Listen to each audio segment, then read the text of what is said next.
அடுத்தது அயோத்தியாலேருந்து கொஞ்சம் அந்த பக்கம் தள்ளி போனா பெருமாள் காடாவே இருக்கார், அரண்யமாவே இருக்கார். அந்த ஊர்ல ஒரு சரித்திரம் என்ன சொல்றான்னா, ஒரு நிமிஷ பொழுது இருந்தா போறோம். கட்டிகாச்சலம்னா 24, ஷோலிங்கர் 24 நிமிஷம் இருக்கணும். அங்க ஒரு நிமிஷம் இருந்தாலும் மோட்சமா.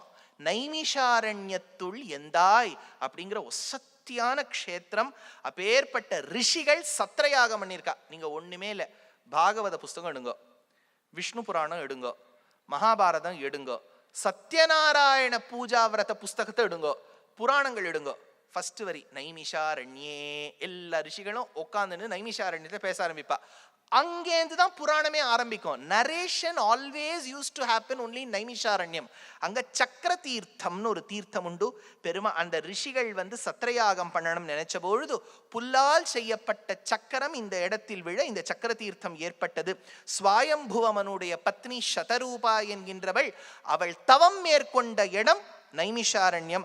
ஹயக்ரீவன் என்கின்ற அசுரன், அவர் எப்போ சார் பெருமாளாச்சு, அவர் எப்போ அசுரனா மாறினார்? அதே பேர்ல தேவனும் இருக்கலாம் அசுரனும் இருக்கலாம்.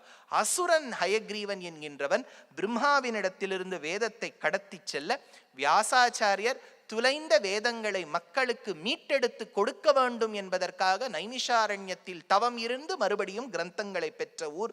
ஊனிடை சுவர் வைத்து 80 உண்ணாட்டி உரோமம் வைந்த 9 வாசல் தானுடை குரம்பை பிரியும் போது உந்தன் சரணமே சரணம் என்றிருந்தேன். தேனுடைய கமல திருவினுக்கரசே திரைக்குள் மானிடுங்கடல் கிடந்தாய் நானுடைய தவத்தால் திருவடி அடைந்தேன் நைமிஷாரண்யத்துள் எந்தாய் அப்படின்னு ஆழ்வார் பாடியிருக்கார்.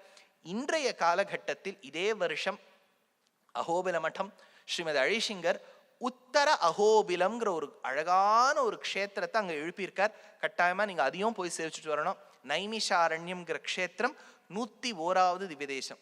மொய் எழுதுறது வச்சுப்பா பாருங்க, 101ன்னு வச்சுப்பா, இது 101வது திவ்யதேசம்.